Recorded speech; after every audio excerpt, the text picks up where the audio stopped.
Hello everyone, नमस्कार। Welcome to my channel life scapes with Kusum. आज हम इस वीडियो में बीज से लोटस कैसे उगाते हैं वो देखेंगे। कमल या लोटस को कैसे उगाएं। सर्दियों का मौसम छोड़कर आप किसी भी मौसम में इसको उगा सकते हैं। वैसे जुलाई अगस्त का महीना सबसे अच्छा होता है इसको उगाने के लिए। अक्सर लोगों को लगता है कि लोटस तालाबों में ही उगते हैं और घर में लोटस को उगाना काफ़ी मुश्किल होता है, लेकिन आप इसको ऐसा एनवायरनमेंट दें जैसे कि लोटस को चाहिए होता है तो उसे आसानी से घर पे उगा सकते हैं। ज़्यादातर लोग लोटस को राइजोम्स से उगाते हैं। उससे उगाने का एक फ़ायदा ये होता है कि फ्लावरिंग बहुत जल्दी हो जाती है, बट राइजोम्स जो हैं वो काफ़ी महंगे आते हैं बाज़ार में और जल्दी से मिलते भी नहीं हैं।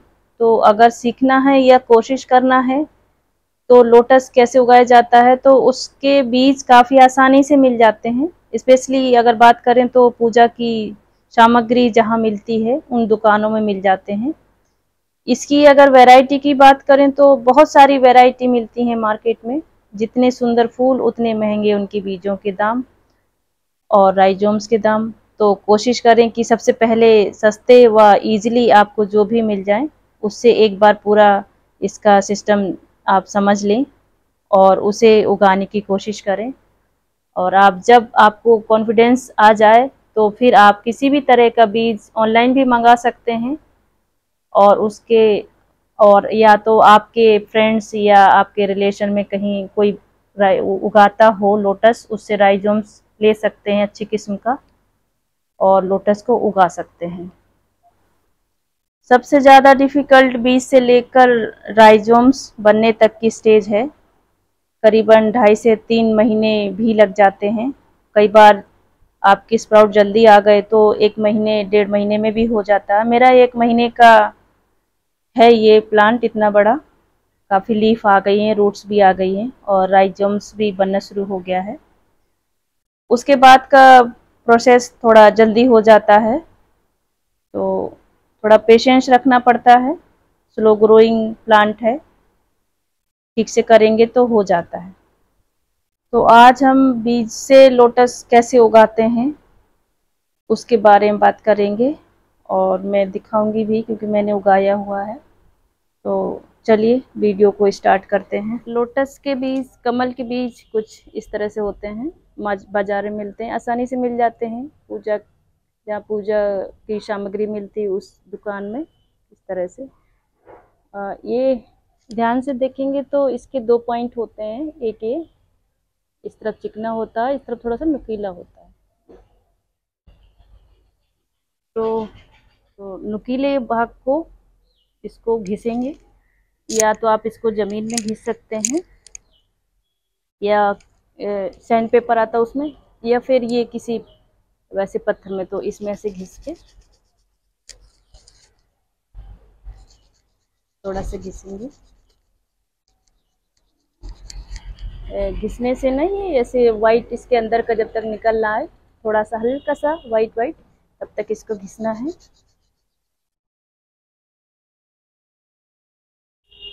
ये देखिए। तो घिसने के बाद एक कोई भी ग्लास या बाउल कुछ भी ले लीजिए और उसमें इसको वाटर में डाल देना है इस तरह से। इसको पानी में डाल के धूप में रखना है और कम से कम 2-3 दिन में पानी ज़रूर चेंज करते रहें। डेली कर सकते हैं तो अच्छी बात है। तो आप देखेंगे इसमें 2-3 दिन में ही छोटे छोटे अंकुर निकलने लगते हैं। मैंने जो बोया था उसमें 2-3 दिन में ही आ गया था। अगर आप डेली पानी चेंज करते हैं तो जल्दी आ जाते हैं। फिर इसको लेकिन फुल धूप में रख दीजिए जहाँ भी आपके यहाँ सन ज़्यादा आता हो। एक्चुअली इसका सीड्स का जो कवर होता है बाहर का, ये इसका कवर है, काफ़ी हार्ड होता है, तो वैसे महीनों लगा देगा निकलने में, तो इसलिए इसको घिसना ज़रूरी होता है। घिसने से जल्दी निकल आते हैं। अगर आपने इसको रगड़ दिया है, तेज़ धूप में रख रहे हैं, तो स्प्राउटिंग जल्दी होगी। और जब स्प्राउटिंग होगी तो कुछ इस तरह से दिखेगा। ऐसे वैसे 3-4 दिन में आता है, छोटा होता है, फिर थोड़ा बड़ा होता है। फिर तो 10-15 दिन में देखेंगे हम, इसमें रूट्स आ जाएंगी। इस तरह से रूट्स आ जाएंगी इसमें। ये देखिए, जब रूट्स आ जाएंगी तभी भी हमको इसी में रखना है। अगर कटोरी छोटी पड़ रही है तो आप बड़े गिलास में या मग में डाल दीजिए। मैंने अपनी कटोरी को चेंज करके मग में डाल दिया था, क्योंकि काफ़ी बड़ा बड़ा हो गया। देखिए, ये देखिए, अभी भी मैं अपने पानी में ही रखा हुआ है। 1 महीने के आसपास, 1 महीना हो गया लगभग इसको इतना बड़े होने में। तो हम इस स्टेज में अब इसको बहुत दिन तक इस छोटे से कटोरी में नहीं रख सकते। तो इसके लिए हम छोटा सा ग्लास ले लें या कोई भी छोटा सा पॉट ले लें, उसमें जिसमें छेद ना हो। उसमें मिट्टी, गार्डन सॉइल, कंपोस्ट एंड चिकनी मिट्टी। चिकनी मिट्टी आप किसी भी रिवर, तालाब या आपके पास आसपास वो झील होगी उसके पास मिल जाती है। चिकनी मिट्टी जैसे कुम्हार जैसे घड़े बनाते हैं, वो वाली अगर वो तो नहीं मिलती है, मैंने तो यहीं कहीं से मंगाई थी किसी से। और गार्डन सॉइल बराबर मात्रा मिला के मैंने इसमें मिट्टी को पहले से भिगो के रखा हुआ है। उसके बाद इसमें इसको लगा देंगे, अच्छी तरह से दबा देंगे।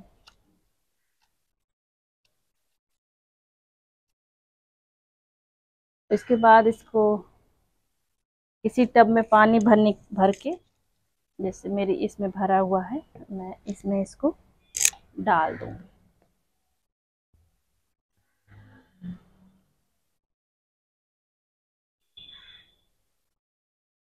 इसमें इसको पड़ा रहने दूंगी जब तक इसमें राइजोम्स नहीं आ जाते। जब राइजोम्स इसमें डेवलप हो जाएंगे तब इसको निकाल के फिर बड़े में शिफ्ट करूँगी। कम से कम 10-15 दिन के लिए इसी में रखेंगे, वाटर वाले पॉट में डाल के। मैंने ये लगाया था और इसमें डाल, मेरे पास गिलास नहीं था इस समय, प्लास्टिक का गिलास नहीं मिलता है, तो मैंने बॉटल को काट के इसमें लगाया था उस समय। अभी 10-15, इसमें देखिए कितना बड़ा बड़ा लीफ आ गया है। अब मैं इसको अब इस स्टेज में इसको ज़्यादा दिन तक इसमें नहीं रख सकती हूँ, तो अब इसको चेंज करूँगी, बड़े टब में शिफ्ट करूँगी। तो अब इसमें देखिए, इसमें राइजोम्स बनने लगे। ये देखिए, ये कितने सुंदर से, पहले सीड था, अब इसमें ये राइजोम्स बनने लगे। अब जब राइजोम्स बनने लगे हैं तो अब ये टाइम है इसको बड़े टब में शिफ्ट करने का। तो टब का साइज आप उसकी डेप्थ 15 से 20 इंच डेप्थ वाला टब होना चाहिए, तो उसमें लगाएंगे। चलिए लगाते हैं। पहले इसकी बात करते हैं गमला कितना बड़ा हो। मैंने 20 इंच के आसपास का गमला लिया है। इसकी चौड़ाई होगी कम से कम 2 फीट के आसपास। और खाद ली है वर्मी कंपोस्ट, आप गोबर की खाद भी ले सकते हैं। और रेड सैंड, जो रिवर सैंड जिसको कहते हैं, लाल वाली। और लिया है चिकनी मिट्टी। चिकनी मिट्टी आपको कहीं भी मिल जाएगी, कहीं आपके तालाब के किनारे पर, या आपके पास झील हो वहाँ से ले लें, या खेत हो वहाँ से ले लें। और फिर इसमें मैंने गमले में एक लेयर डाली है रिवर सैंड की। रिवर सैंड आपको कंस्ट्रक्शन एरिया में कहीं भी मिल जाए, किसी घर और बन रहा वहाँ से ले लें, या मार्केट में मिल जाती है। और ठीक से इसको मिला दें पूरा। 1 इंच के आसपास डाली है मैंने रिवर सैंड।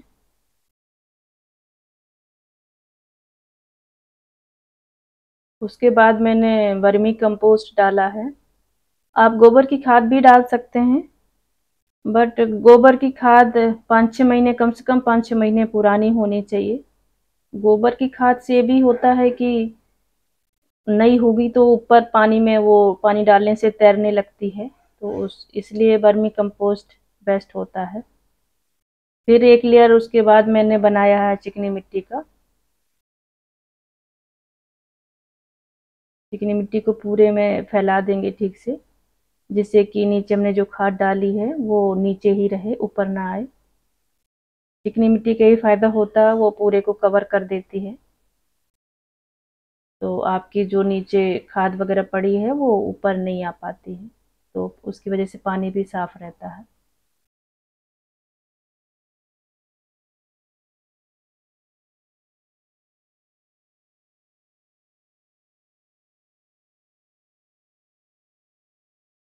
उसके बाद मैंने ये सेकेंड लेयर डाली है फिर से वर्मी कंपोस्ट की। एक लेयर पहले डाली थी, ये दूसरी लेयर है वर्मी कंपोस्ट की। कम से कम 1 इंच फिर से डाला है मैंने, एक लेयर बनाई है, जिससे कि ये ग्रोइंग पीरियड के लिए फर्टिलाइजर मुझे अभी जल्दी देने की जरूरत ना पड़े, और यही काफ़ी हो जाएगा इसके लिए। उसके बाद फिर मैंने उसमें फिर चिकनी मिट्टी की लेयर बनाई है। अब इसको सब चीज़ों को ठीक से मैं कवर कर दूंगी, चिकनी मिट्टी पूरे में फैला के।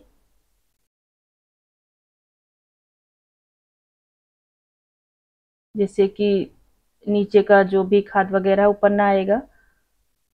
नीचे से आप गमला कितना भरें, गमला को जैसे एक गमला 5 इंच ही भरना है, सब चीज़ को मिला के, ज़्यादा नहीं भरना है, उसका 1/3 पार्ट। मैंने इसमें इतना ही भरा है, मेरे ख्याल से 4-5 इंच ही कवर हुआ होगा, बाकी खाली है। चिकनी मिट्टी से पूरा फैला देंगे। अब उसमें कुछ भी प्लेट या कुछ मग रख के पानी डालें, जिससे मिट्टी डिस्टर्ब ना हो। पानी को इतना डालें कि मिट्टी के 4-5 इंच तक पूरा ऊपर तक आ जाए, या ज़्यादा हो जाएगा तो कोई बात नहीं, बाद में आप निकाल दीजिएगा।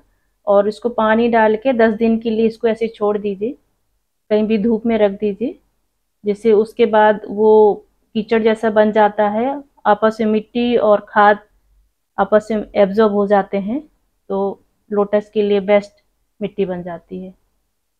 10 दिन के लिए छोड़ दीजिए, और 10 दिन बाद आप देखेंगे उसमें वो कीचड़ जैसा हो जाएगा आपके। आप चाहे लोटस के बीज से उगाया हुआ चाहे राइजोम्स हो, आपकी मिट्टी तैयार है। तो चलिए स्टार्ट करते हैं लगाना।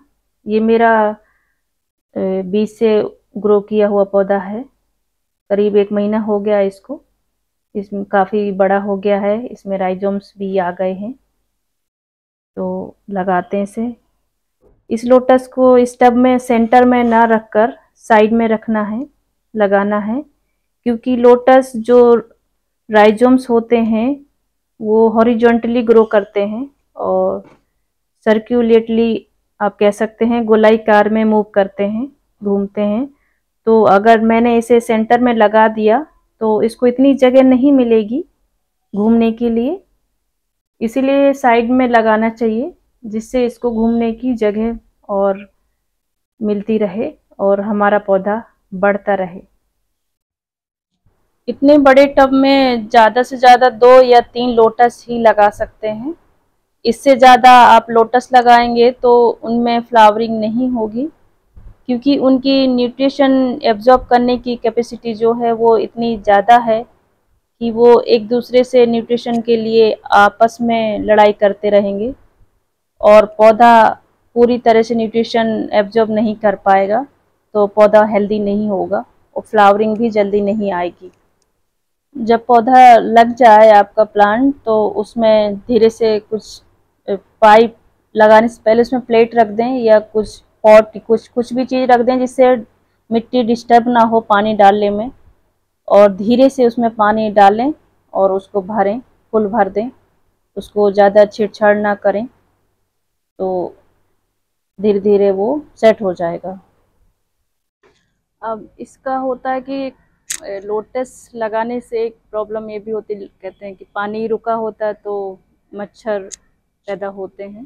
तो इसका इलाज ये है, ये तो आप 10-15 दिन में उसको पानी को चेंज करते रहिए, उसको ओवरफ्लो करिए पाइप लगा के या वैसे, तो उसका पानी जो ठहरा हुआ पानी है वो निकल जाएगा और नया पानी उसमें भर कि जो भी मच्छर होते हैं उनके जो लार्वा होते हैं वो मैच्योरिटी तक पहुंचने के पूरे साइकिल को कम से कम 10 से 15 दिन लगाते हैं।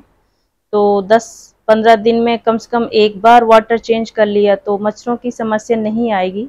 लेकिन अगर ये पॉसिबल नहीं है, हर हफ्ते आप पानी नहीं चेंज कर सकते हैं, तो आप दूसरा इसका आप कर सकते हैं कि आप फिश आती हैं छोटी छोटी सी, गप्पी फिश एंड मॉली फिश होती हैं।